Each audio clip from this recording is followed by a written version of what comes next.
Hello everyone, my name is Cristina Nieves, and I want to talk to you about human trafficking and slavery. Today, we will discuss the trafficking scheme, types of exploitation, preventions, and control of human trafficking.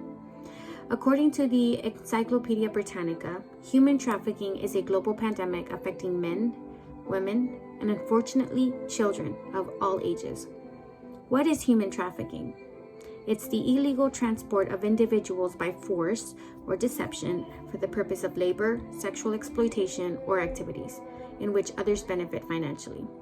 It's estimated that approximately 1 million people, 1 million, are trafficked each year globally, and that between 20,000 and 50,000 are trafficked into the US, which, sad fact, is one of the largest destinations for victims of the sex trafficking trade. How many people in my audience can tell me what type of categories there are in human trafficking? So far, there's only 3, but they're not all accepted as definition. There's sex trafficking, labor trafficking, and the removal of organs. I want to talk to you about the most uncomfortable topic involving humans, human trafficking and slavery.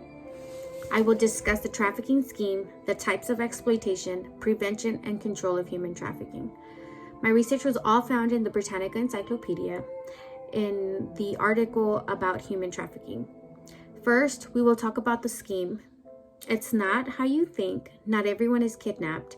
Some of the victims are in a vulnerable state. For example, they're homeless or they're runaways, and sometimes the victim seeks the predator. Well, how can someone be so dumb and seek the predator? I mean, what are you thinking? Well, it's not how you think. People like you and me, we're all looking to get a better lifestyle, to be better people, to better ourselves. And it mainly happens on the other side of the Atlantic, where conditions are not favorable. Most people like you and me are looking for a better lifestyle, money to provide our families. We're poor, and predators prey on these vulnerabilities. The victim will look for a smuggler to help them with immigration statuses.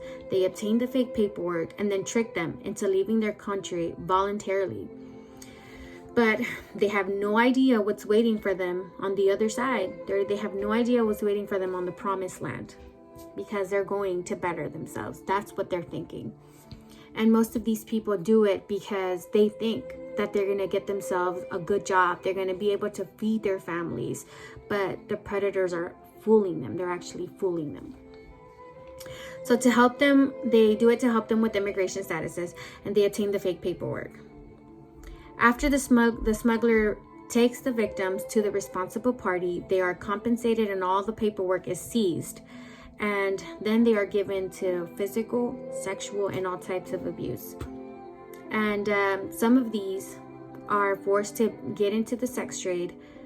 Then they make them think that, oh, you have to pay off your debt. You know, I paid a lot of money to get you into the United States, so now you have to pay your debt. And that's how they keep them. Or some people are just forced to stay with no option, with no other option. And the main cause of human trafficking stems from the adverse circumstances in origin countries. There's religious persecution, political dissension, lack of employment opportunities, poverty, wars, and natural disasters. The U.S. Department of State adds that the HIV/AIDS epidemic has generated a large number of orphans and child-headed households. Now we will explore the different types of exploitations. The most popular form of modern-day slavery is the recruitment of people into the international sex industry. Sex slavery constitutes an estimated of 58% of all trafficking activities. It includes forced prostitution, pornography, child sex rings, and sex-related occupations such as nude, dancing, and modeling. Victims of sexual slavery are often manipulated into believing that they're being relocated to work legitimate forms of employment. Those who enter the sex industry as prostitutes are exposed to inhumane and fatal conditions, especially with the prevalence of HIV or AIDS. Some countries, including India, Nepal, and Ghana, have a form of human trafficking known as ritual slavery. in which young girls are provided as sexual slaves to atone for the sins of family members. Imagine that. Imagine having to pay for your family sins through that.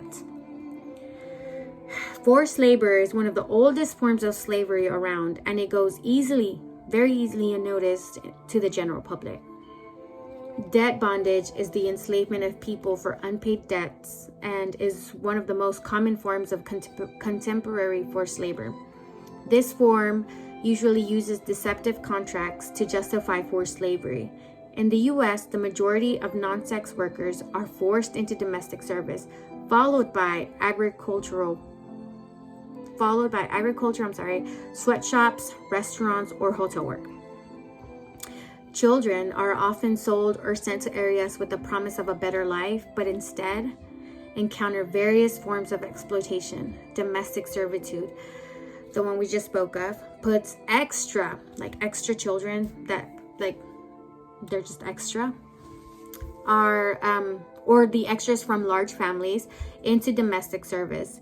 But that's kind of a harsh word to say. They're extra. These kids are just extra, so take them for whatever else you want. That's pretty much what they're saying. But they're trafficked either into small-scale cottage industries, manufacturing operations, and the entertainment and sex industry.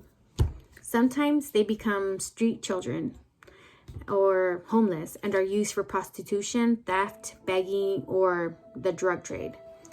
Children are also sometimes trafficked into military service as soldiers and experience armed combat at very, very young ages. The last form of human trafficking is the abduction that results in the involuntary removal of body organs for transplant, most often sold in the black market. There have been reports from China that human organs were harvested from executed prisoners without the consent of family members and sold to transplant recipients in various countries. There's also claims that say people sell organs such as kidneys for cash or collateral damage. For example, if I'm not able to pay you back, well, you can take one of my kidneys, pretty much. Lately, though, the internet has been used as a medium for the donors and recipients of organ trafficking, whether legal or not. Finally, how do we control and prevent human trafficking? In order to try and prevent and control this pandemic, we need the help of everyone's cooperation. And the TVPA provides assistance to foreign governments in facilitating the drafting of anti-trafficking laws, strengthening the investigations, and prosecuting offenders. So prosecute the offenders, the traffickers, protect the victims. That's one of the most important, and prevention of it. The foreign governments are to make constant efforts to cooperate with the international community, assisting in the prosecution of trafficking, protecting the victims.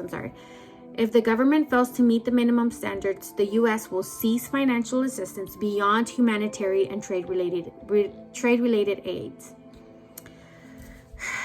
So today, we have discussed the process of scheming in human trafficking, the types of exploitations, and controlling and preventing it. According to the Britannica Encyclopedia, the TVPA seeks to successfully combat human trafficking by employing three-pronged strategies: prosecutions, protection, and prevention. Thank you so much for your time.